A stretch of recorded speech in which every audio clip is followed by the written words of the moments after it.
Hello there, let's learn about how to use a service to expose the application in Kubernetes. So first of all, let's start with that Kubernetes use pods to manage the application, to schedule them and spread them across different nodes. And those pods, they're mortal. It means that they can crash for any subjective or objective reason. It can crash because of the missing environmental variable, because the application is not configured well, some loops, some bugs, or external reasons like incompatibility between the software of the node that it's running on, some pod eviction because of the resource constraints, replica set has scaled it down and they removed from now and then scale it up, and all the time like the pods are destroyed and recreated. And that's okay, that's how it has planned to be working. The one thing it's important to notice that at each generation of the pod, the IP address is changing and it should be unique. So imagine if you have an application and that application which is running in the pod has been destroyed and recreated, it will be running on the new IP address and no one will be able to access it. And that's an issue. In order to mitigate this issue, there are a new abstraction layer called service. And here we have the definition. Service is an abstraction layer which defines a logical set of pods and enables external traffic exposure, load balancing, and service discovery for those pods.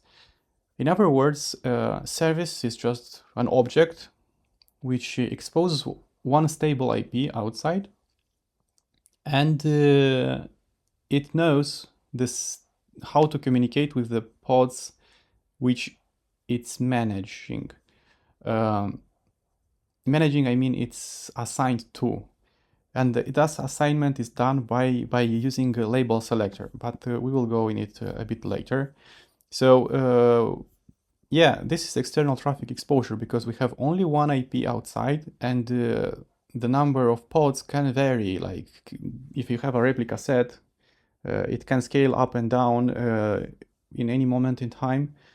So the number of pods is dynamic, but the service it's static. So the external IP address is also static, and that's great. It does some load balancing. It means that the service is distributing the traffic by default using round robin. So if we have like 3 requests and 3 replicas, each replica will get 1 request. And service discovery, that's some specific service discovery in using for DNS, internal names, internal the pods which don't have IP but expose DNS. But that's additional, like separate topic. I will not go in depth here at the moment. Let's talk about the different types of the services, and there are like, here you can see 1, 2, 3, 4 types, and each one is a superset of another. So we have like the most primitive, let's say default one, which is cluster IP, and this exposes the service on an internal IP in the cluster. So this allows them to be reachable inside the cluster only. We have node port. This is a superset of the cluster IP, and each node, so if you have 3 nodes, like worker nodes, it exposes a port on each of it, and by using the node IP and that exposed port, you can reach the service, like the application running in the port. It's interesting. We have load balancer, so this creates an external load balancer in the current cloud. So it has a fixed external IP to the service, and it's a superset of this node port. And we have external name. Honestly, I didn't touch it, but looks like it maps the service to the content of the external name field. So using kind of DNS by returning a CNAME record with its value. Okay, Now, what are services, what are labels, and how they work with the services? Like generally in Kubernetes, in order to assign or align, let's say, the services, like different objects to work or communicate with each other, they use labels. So a service routes traffic across a set of pods. Services are the abstraction that allows pods to die and replicate in Kubernetes without impacting your application. Discovery and routing among dependent pods, such as the front-end and back-end components in an application, are handled by Kubernetes service. So service match a set of pods using labels and selectors, a grouping primitive that allow logical operations on objects in Kubernetes. Labels are key value pairs attached to objects and can be used in any number of ways. So here we have a diagram, and let's go like step by step. So any number of way design objects for development as production, embed version tag, classify object tag. So here we have a deployment, and this deployment has a replica set. So replica set is responsible for keeping the desired and current state. And we have the pods. We have currently like 3 pods. We see that the deployment has label up semicolon A, and each one has its own IP address, each unique. If you will destroy, they can get like new one, or even the same IP address, but that's not guarantee. And we have a pod which also has label A. It's not part of the deployment, so it's an independent port. And we have another independent port which is labeled B. And we have a service which has like selector up equal A. It means serve all the traffic to the pods which have the label A. So here we can see that it will match all the pods, not only the deployment, but all the pods that have the label A. And the label B, it's like, it's not the subject of this service. So we can see labels can be attached to objects at creation time or later on. They can be modified at any time. Let's expose our service now using a service and apply some labels. Yeah, so let's go. Let's go to do some practice. From the previous lesson, I have kept this service. This is bootcamp, so get pods. If no pods are running, yeah, you can go back and create it. Okay, let's list the services, and we can use like shortcut SVC. This is the default one. You see, cluster type Kubernetes type cluster IP. This is the IP, external IP there is not, and this is the port and H. To expose the deployment to external traffic, we will use the kubectl expose command with type node port. Remember, the type node port is the second port superset of cluster IP, which exposes a port to each node, and we will be able to access it via IP node and the port. So, okay, expose deployment Kubernetes bootcamp type node port, and this is the node port which will be exposed 8080. So we now have a service, and we can get SVC. We have created this Kubernetes bootcamp type node port, and we see ports. So here, this mapping I was like trying to interpret. This is the internal inside the cluster, and this is external outside the cluster. So if we would like to access the node, we will need to know the IP of the node, and this is the port outside exposed. So okay, describe a service Kubernetes Bootcamp. So yep, we have IP family single stack, IPv4. This is the IP port inside, port node port outside, and this is inside. Okay, so here we have this magic command again, node export get the go template index spec ports.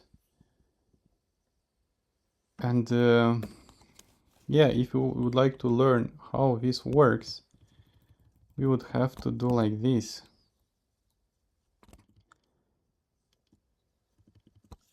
And not, okay, this is the port which I'm getting.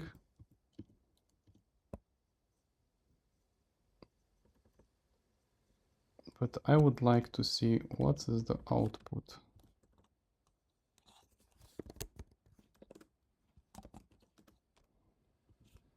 Okay.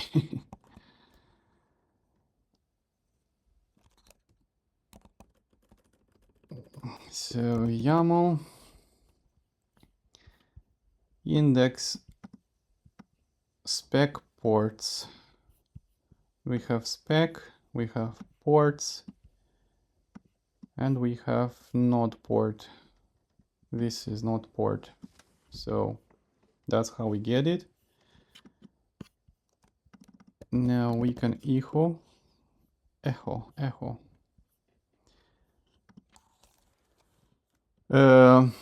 Yeah, let's see. We need kube IP. This is the IP which is running. So curl HTTP. Let's do like this. 68492, and the port is this.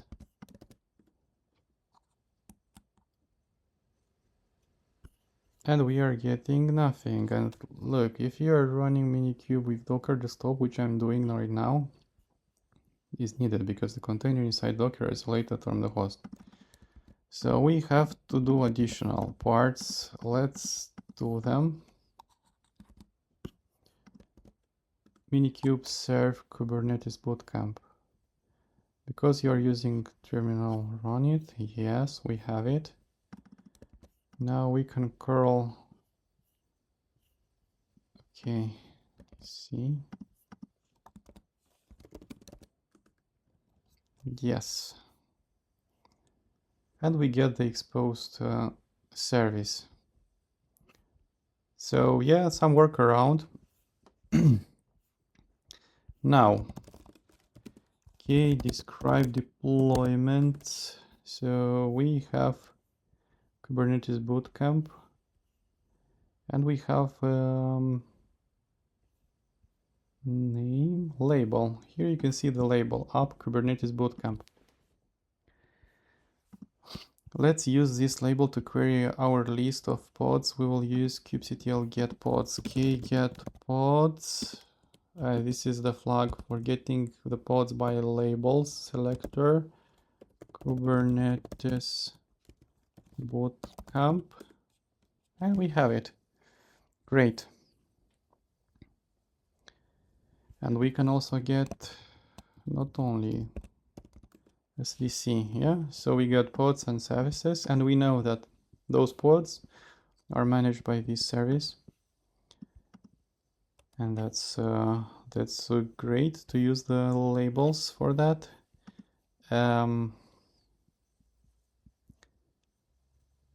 Okay, get name of the pod and store it in the pod name environment. Okay, let's see what's that for. We have metadata name. So okay, get, if I'm doing get pods, Kubernetes deployments, output YAML format.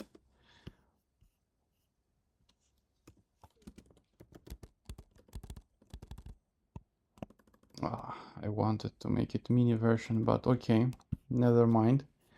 So if you are getting this, we have metadata, yes? And in the metadata, here we see metadata's name. This is the name. So that's how we are getting this pod name, using this Go template notation. We can check if its name pod is exactly that one. So Q label, we can create labels, we can modify them.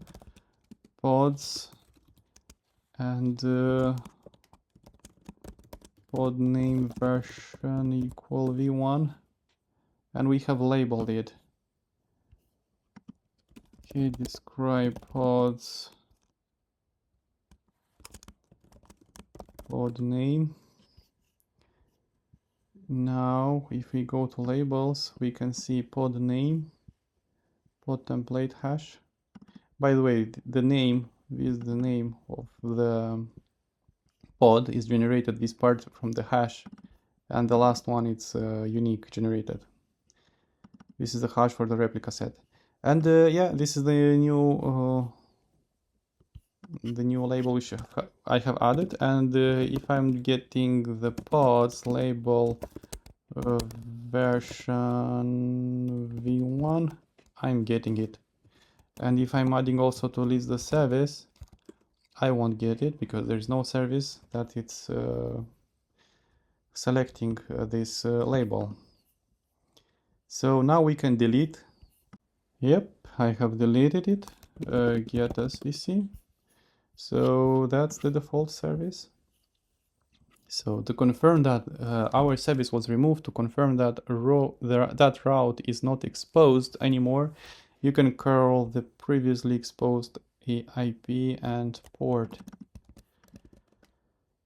Yeah, and it will work. But if I'm doing like this, it will also not work because it will be timeout. This proves that the application is not reachable anymore from outside the cluster. You can confirm that the app is still running with a curl from inside the pod. Okay, let's do it. So, okay, exec. So we are going inside the pod using the execute command.